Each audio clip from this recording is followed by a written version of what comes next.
লীলা গোরা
যার বিনা ইঙ্গিতে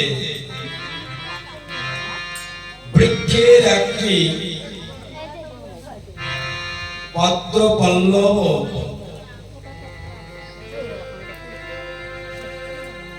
নড়ে না, যার বিনা ইঙ্গিতে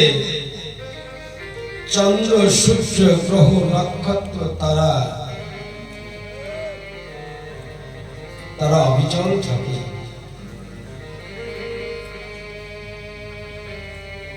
যার বিনা ইশারায় এই বিশ্ব চরাচর স্থবির হয়ে পড়ে, যার ইচ্ছাতে জগতের সৃজন, যার করুণায় এই বিশ্ব সংসার প্রতিপালিত হয়,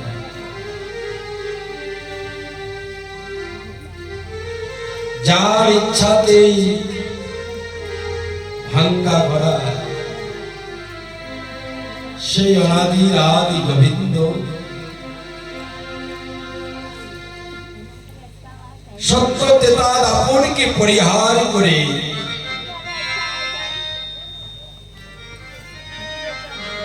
জগজীবকে উদ্ধারের লেগে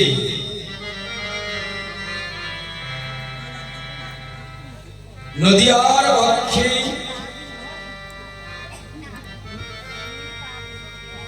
ভবসিন্ধু অবতারী রূপে উদিত হয়েছে। সেই সচি সুত গৌর হরি ক্ষণে রাধা ক্ষণে কৃষ্ণ ভাব আশ্রিত হয়ে ক্ষণে কৃষ্ণ কৃষ্ণ বলে কাঁদে, ক্ষণে রাধা রাধা বলে ঘুমে দেয় হরি। সেই গৌর সুন্দরে আজকে ব্রজের কথা মনে পড়ে গেছে, মনে পড়েছে সেই বৃন্দাবনের কথা। তাইতে বৃন্দাবনে যেমন করে ললিতা বিশাখা চিত্রা চম্পকলতা সেবা পরায়ণা সখীগণকে সঙ্গে করে ব্রজেশ্বরী রাধারানী যেমন অভিসারিণীর বেশে সে যে অপেক্ষা করেছিলেন ভগবানের সে আকর্ষিত মুরলীর ধ্বনি শ্রবণের অপেক্ষায়, কখন সে মুরলীধর তার মুরলীতে বেণুবাদন করবেন, সে আকর্ষিত ধ্বনি শ্রবণ করে সখীগণ সঙ্গে করে রাধারানী ব্রজে গমন করেছিলেন।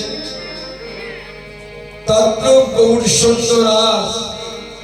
কৃষ্ণ ভাবকে আশ্রয় করি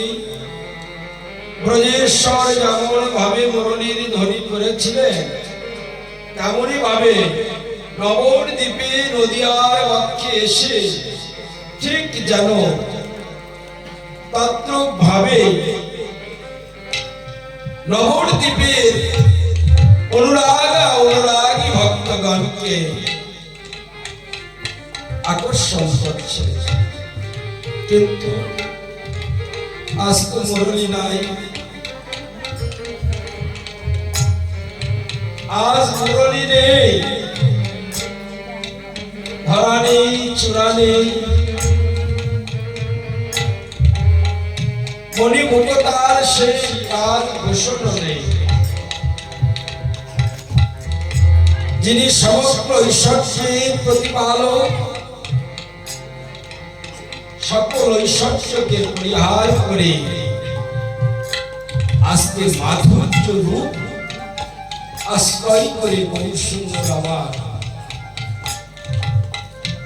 এক মাধুর্য মূর্তি ধারণ করেছে। সুবাহু জীবন করে বদনে সদায় হরি বল, হরি বল, হরি বল নামের ধ্বনি করে চলেছে।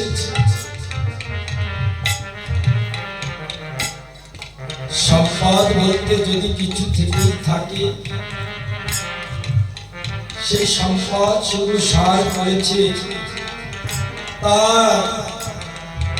রস মাধুর্য যুক্ত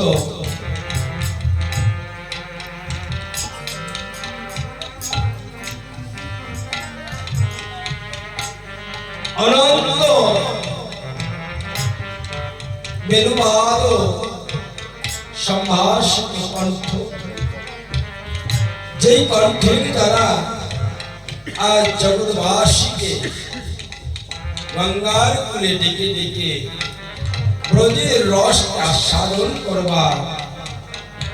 পিপাসা জাগ্রত করছে।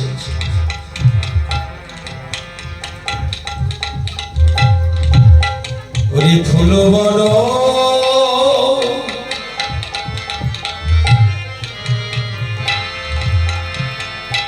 দেখি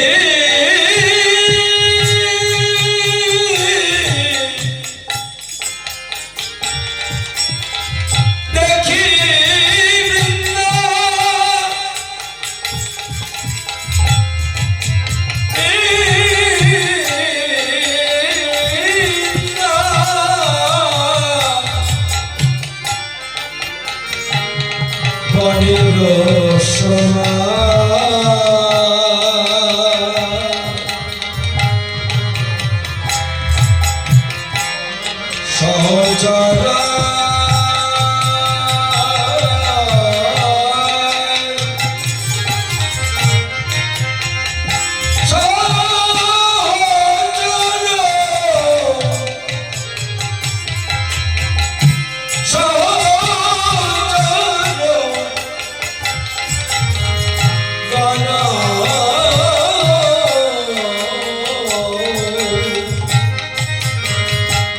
Oh,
এরাই তো গোপী রে,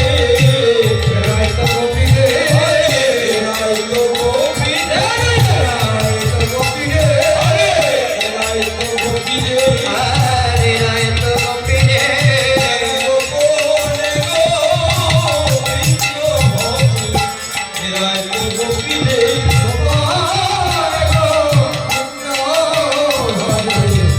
এরাই তো গোপী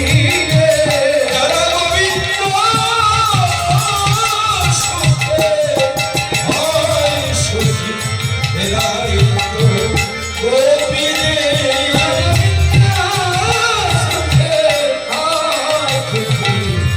এরাই তো গোপী রে, যারা গোবিন্দ সুখে হয় সুখী, তারা আত্মসুখ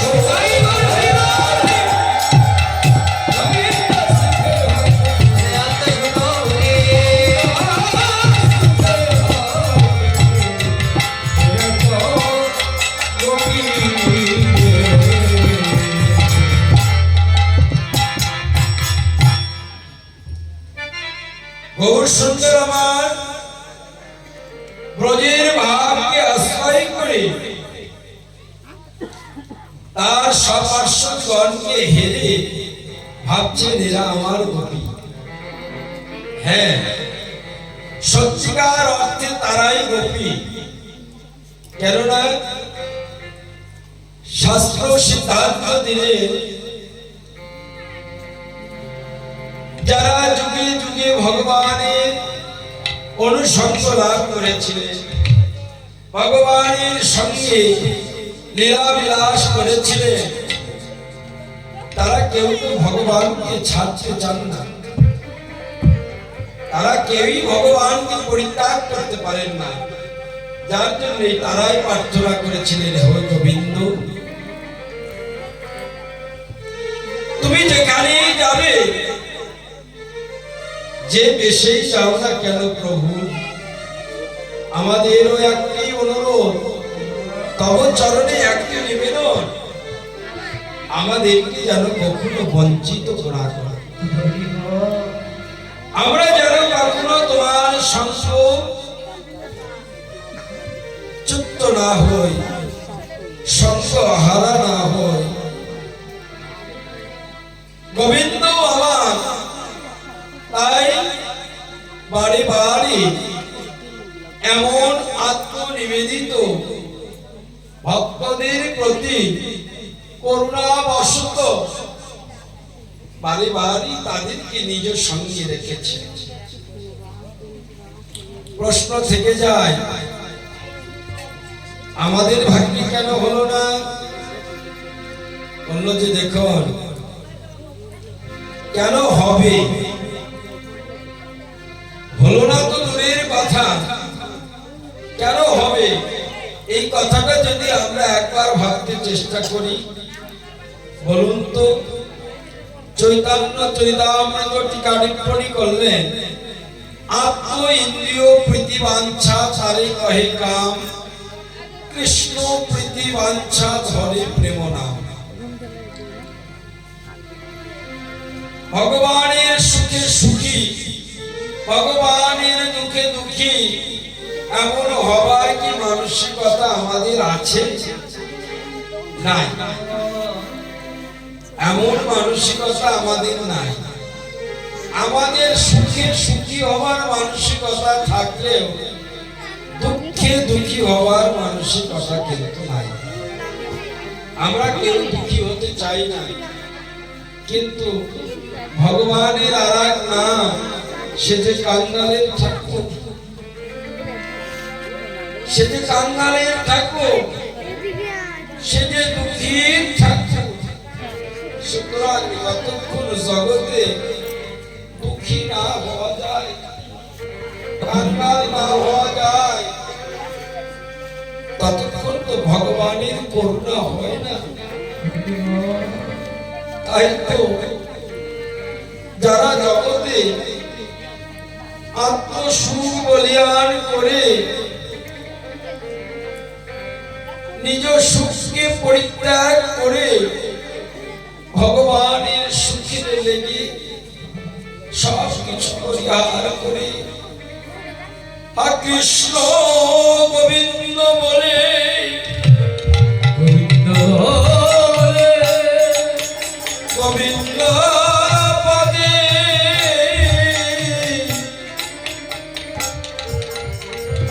যারা প্রাণ বিশ্বাস করেছে বলি জগতে তাদেরই তো হয় রে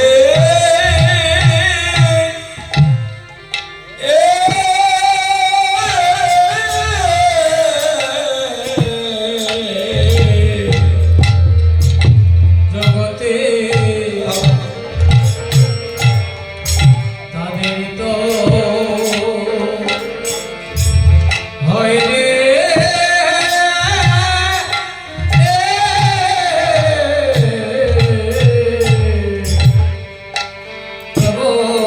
তাদের তো হই রে যারা আত্মসুখ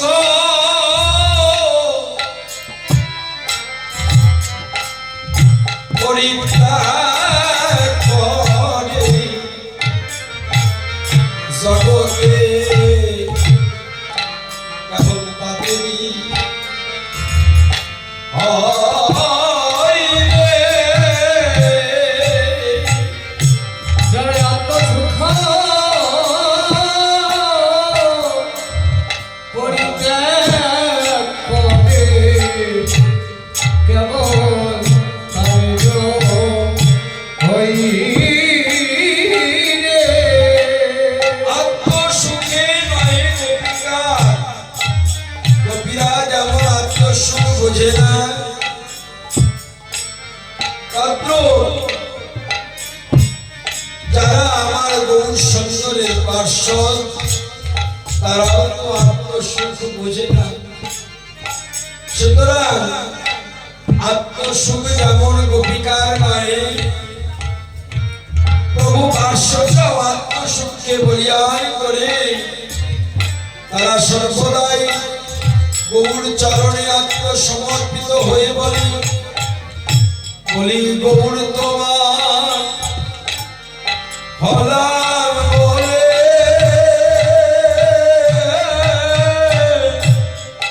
গৌর তোমার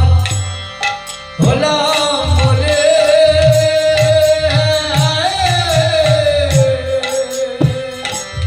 কাঁদে গৌর তোমার হলাম বলে কাঁদে গৌর তোমার হলাম বলে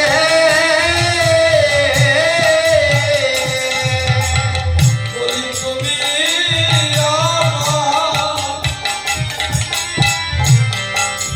ভবনা বলি গৌর তোমার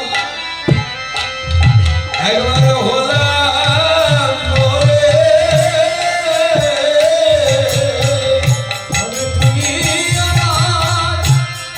হওয়ানা ওরে গৌর তোমার হলাম বলে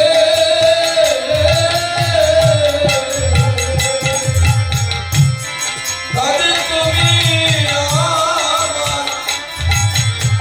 আচ্ছা বলেন তো জগতে কেউ যদি আপনাকে ভালো নাও বাসে আপনার সঙ্গে যদি বাক্যালাপ না করে কথা নাই বলতে চায় কিন্তু যদি আপনি জোর করে তার সঙ্গে বারংবার কথা বলতে চেষ্টা করেন তার সঙ্গে সম্পর্ক করতে চেষ্টা করেন আত্মীয়তা করতে চেষ্টা করেন একদিন দুই দিন তিন দিন হইতে হইতে একটা না একদিন তো তার কথা হবে তত্ত্ব মঞ্জরি ভাবাবিষ্ট আচার্য প্রভুপাদগণ সিদ্ধান্ত দিলেন, দেখো জগতে যেমন একটি মানুষ বারংবার বারংবার যদি তাকে চাচা যায়, সাধা যায়, বারংবার যদি তার সাথে সম্পর্ক করতে চেষ্টা করা যায়, সে যতই তোমার প্রতি বিরূপ মনোভাবের হোক না কেন, তদুপরি এক সময় না এক সময় তোমার সঙ্গে সম্পর্ক স্থাপনে যেমন বাধ্য হয়। আর গোবিন্দ তো নির্বিকার, গোবিন্দ তো কারো শত্রু নয়, গোবিন্দ তো সকলেরই মিত্র। যদি তাকে কেউ মিত্র রূপে সম্ভাষণ করে, সে তো তার মিত্র হতে বাধ্য। সুতরাং কেউ যদি যেতে সেতে তার সাথে বারে বারে ডাকে, বারে বারে সম্পর্ক চেষ্টা করতে পারে, গোবিন্দ তো তাকে ফেরাতে পারে না, গোবিন্দ তাকে তো কখনো বৈমুখ করতে পারে না। তাই গোবিন্দ তখন বলিতারিত হয় রে।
আমি গোবিন্দ বলে আগলে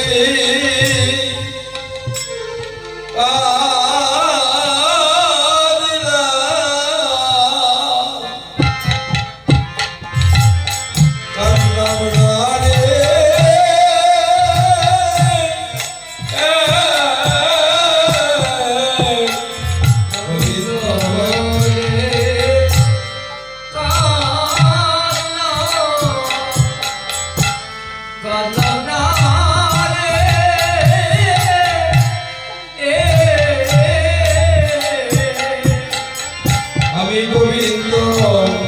বলে একদিন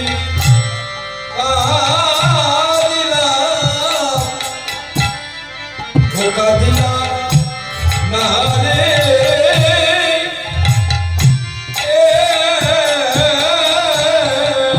গোবিন্দ বলে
যদি কান্না না করে,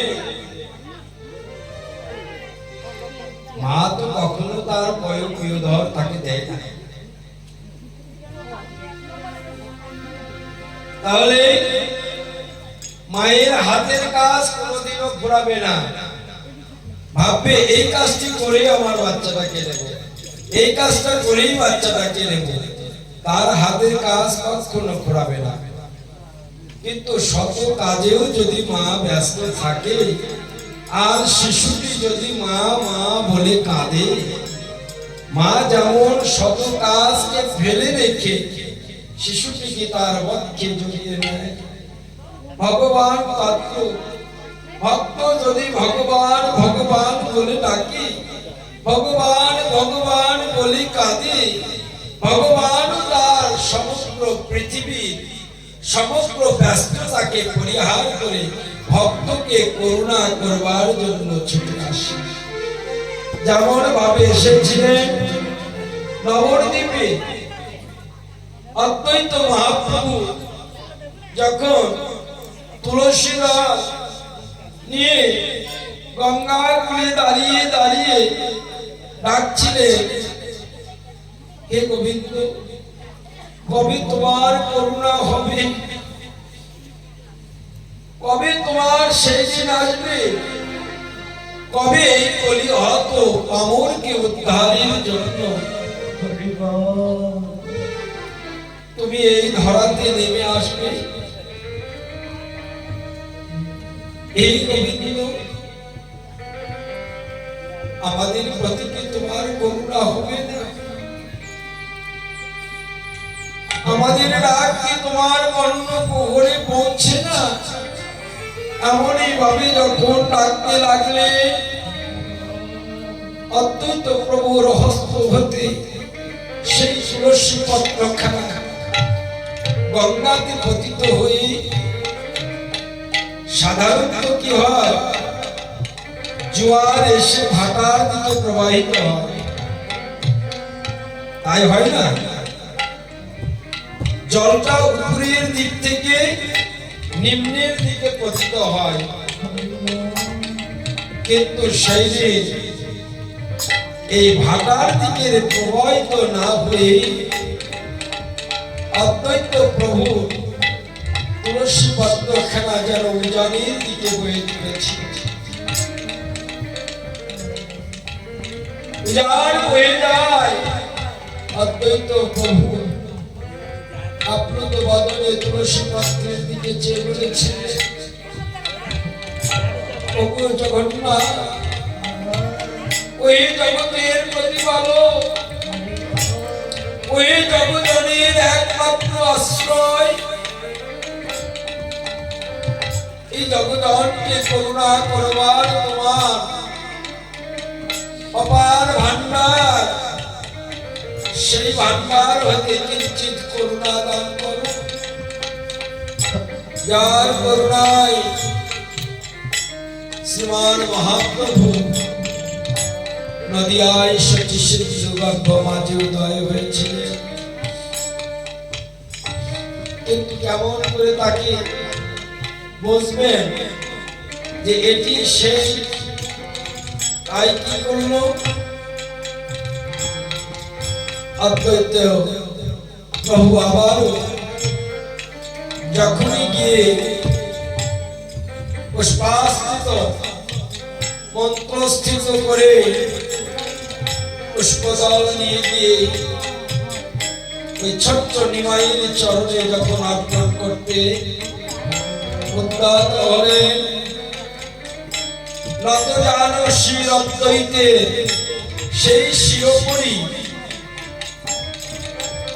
নিমাই আমার তার পদখানি তুলে দিলেন।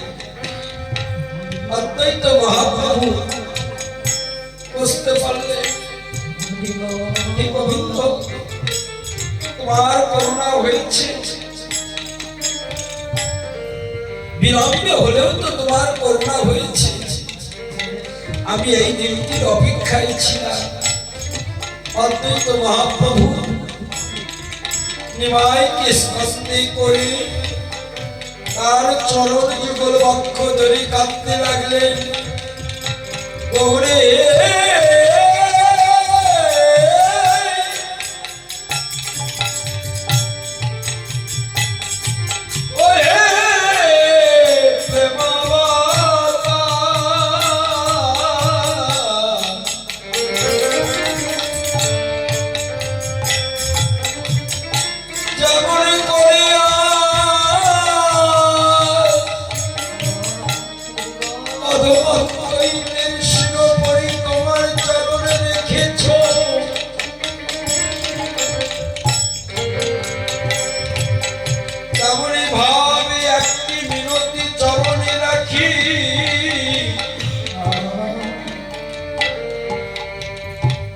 চলো জনমে জনমে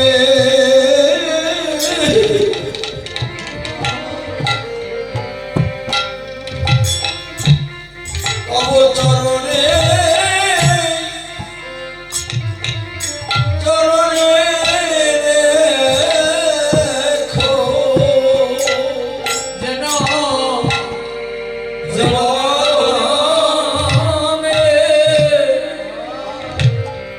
হরি চরণে চরণে রেখো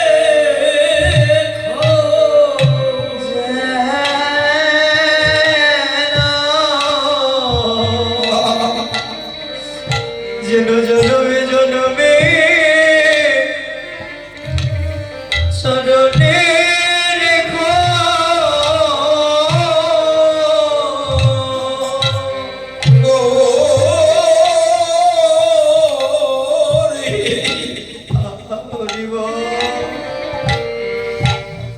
যেন জনমে জনমে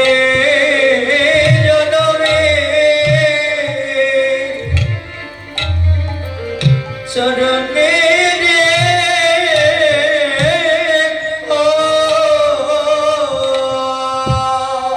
ওরে হে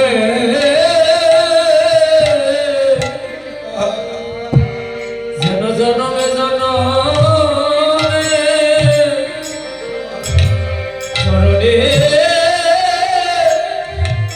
চরণে রেখো।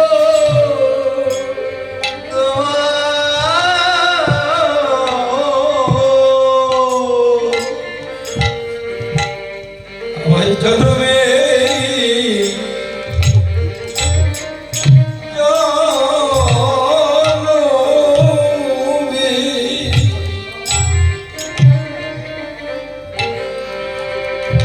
তোমার চরণে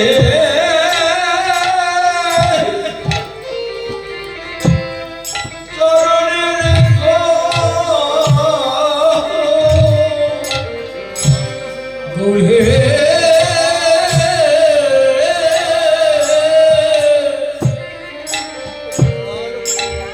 যেন জনমে জনমে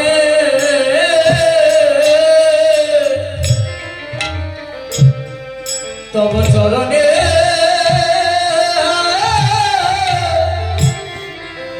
চরণে রেখো।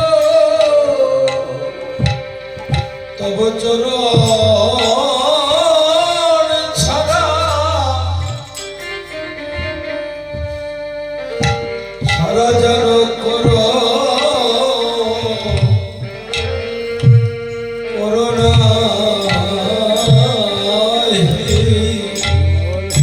তব চরণ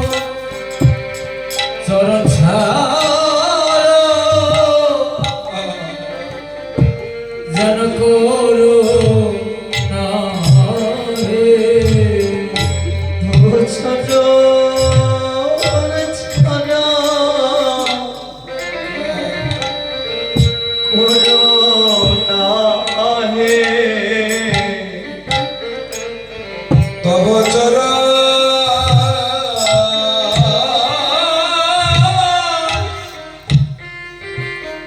চরণ ছাড়া করো না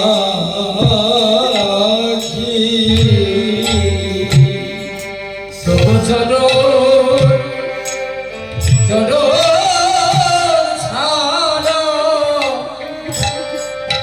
যেন করো না হে বলি ওই চরণে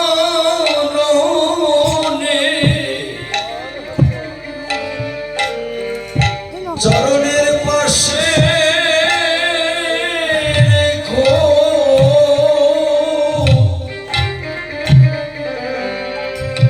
আমায় চরণ ছাড়া ওরা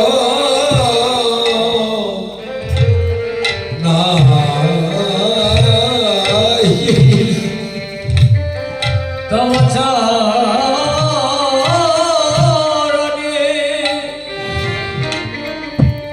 চরণের পাশে রেখো শুধু জন্মে নয় জন্মে জন্মে চরণ ছাড়া করো না হে চরণ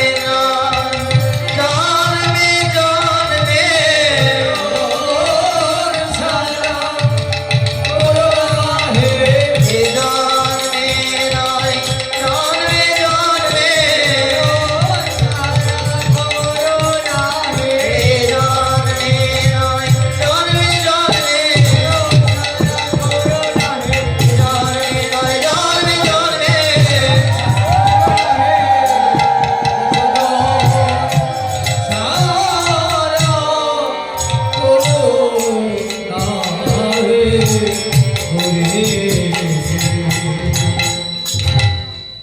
বলি ও মা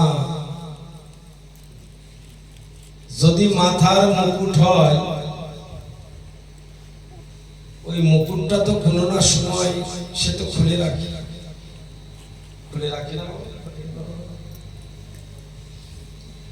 যদি মাথার মুকুট হয় মানুষটা যখন স্নান করে তখন মুকুটটা খুলে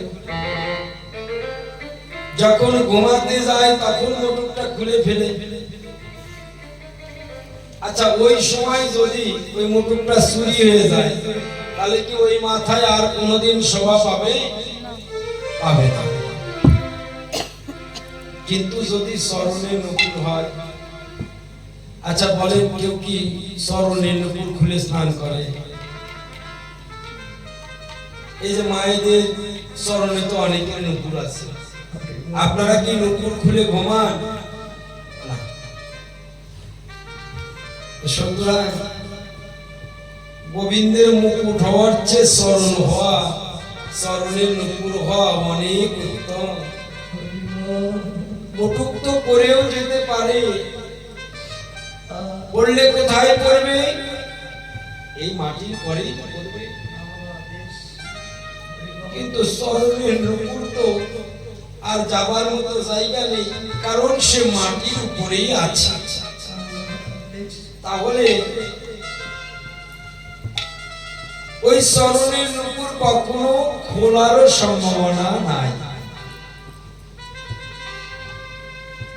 তদ্রূপ যদি গোবিন্দের স্মরণে একবার শিবের আশ্রয় হয় না ওই মুকুট যেমন চুরি হয়ে যাওয়ার সম্ভাবনা থাকে মানুষেরও রিপু ইন্দ্রিয়ের তাড়নায় প্রেম ভক্তি নামক সম্পদটি লোপ পেতে থাকে লোভে পড়ে কামনায় পড়ে বাসনায় পড়ে জীবের প্রেম ভক্তি বিনষ্ট হওয়ার সম্ভাবনা থাকে কিন্তু যদি স্মরণে একবার আশ্রয় পেয়ে যায় তাহলে তার জগতে আর নতুন করে কিছু চাইবার থাকে না যার চাইবার থাকে না তার তো হারাবারও কোনো ভয় থাকে না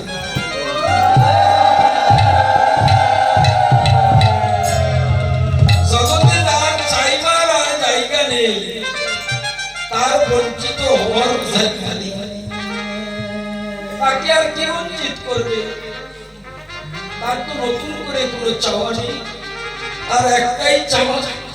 হে গোবিন্দ সুখে রাখো কি দুঃখে রাখো তাতে ক্ষতি নাই গোবিন্দ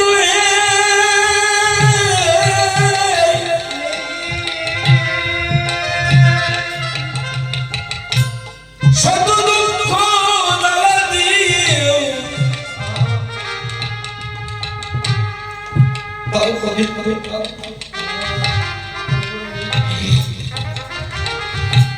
শত জ্বালা দাও দুঃখ দাও কষ্ট দাও বেদনা দাও দিয়ে কি করো জানো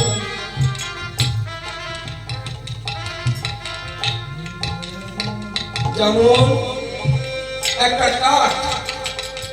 কাঠটাকে পোড়াতে পোড়াতে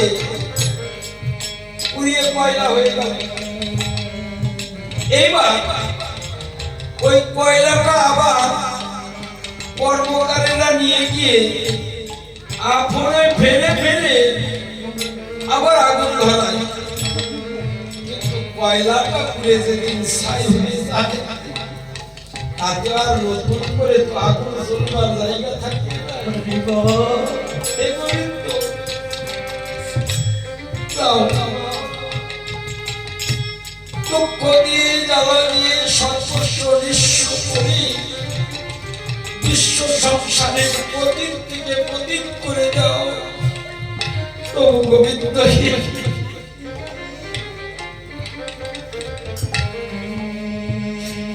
তবু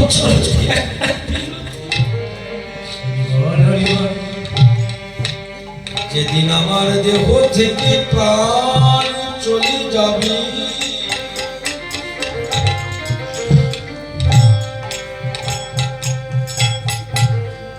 যেমন ব্রজের ভাবে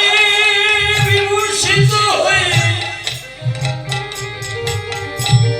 নবদ্বীপের অনন্ত ভক্তগণকে সঙ্গে লয়ে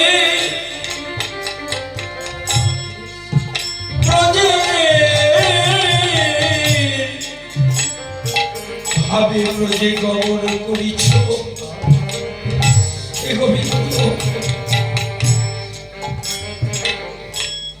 আমার বিদায়ের শেষে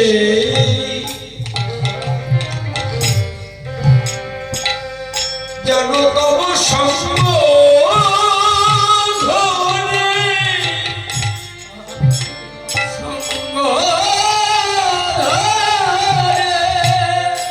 বদনে হাত কৃষ্ণ গোবিন্দ বলে গোবিন্দ বলে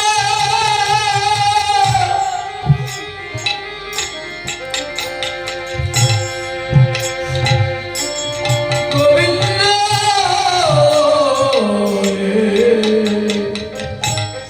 আমার সেই সূক্ষ্ম প্রাণটি যেন অনন্ত অনন্ত ভক্ত মাঝারি ভক্তের চরণ ধুলায় জায়গা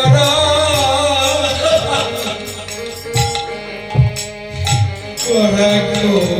করি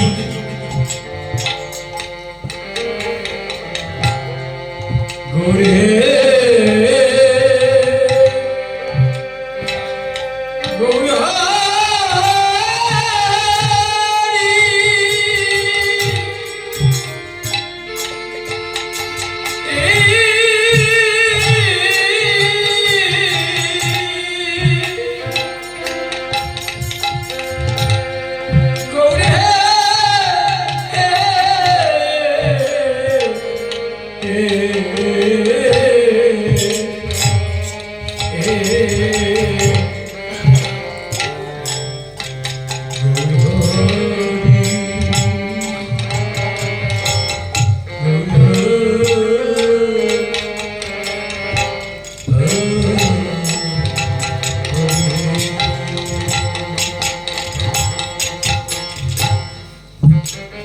যেমন করে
সম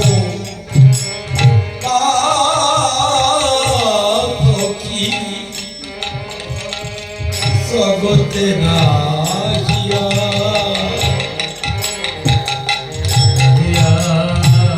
বিচার করে দেখো ঠাকুর এই বিশ্ব সংসারের মাঝে বলি আমার মতো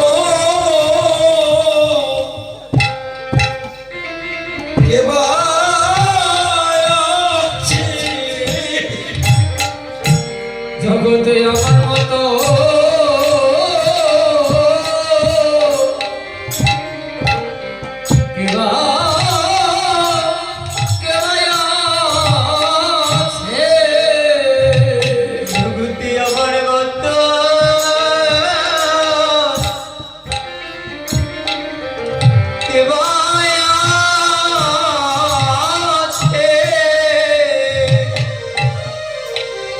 যদি প্রতি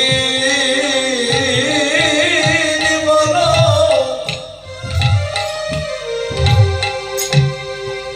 প্রাণ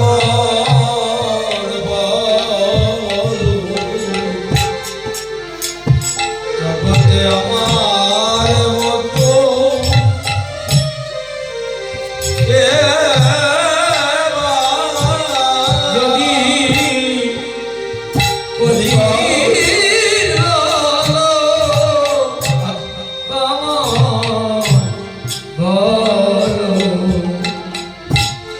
জগতে আমার মতো কে যদি পতি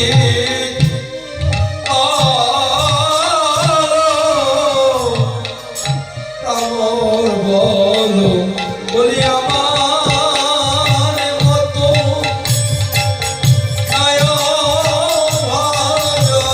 পতি বলো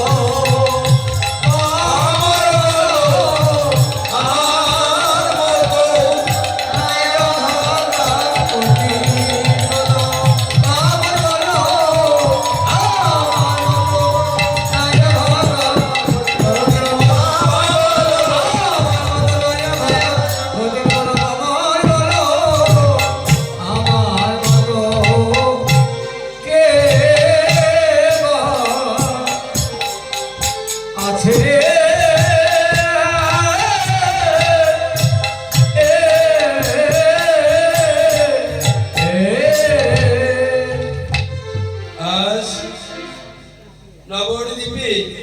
গৌর সুন্দর যখন এমনই ভাবে সপার্শ্বকে নিয়ে ব্রজভাবকে আস্বাদন করবার জন্য চলেছে ইতি অবসানে সেই ব্রজের সেই তার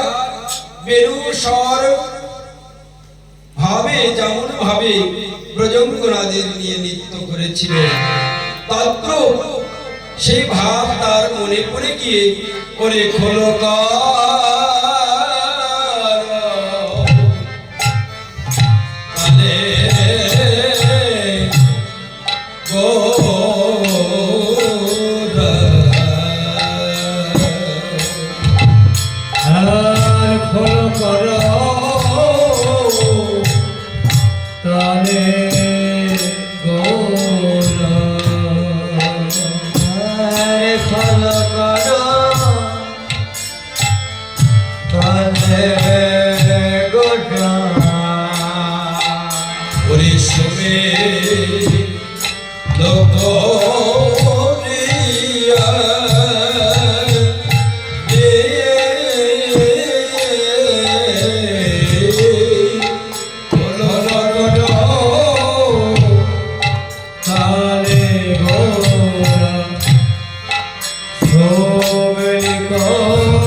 যতই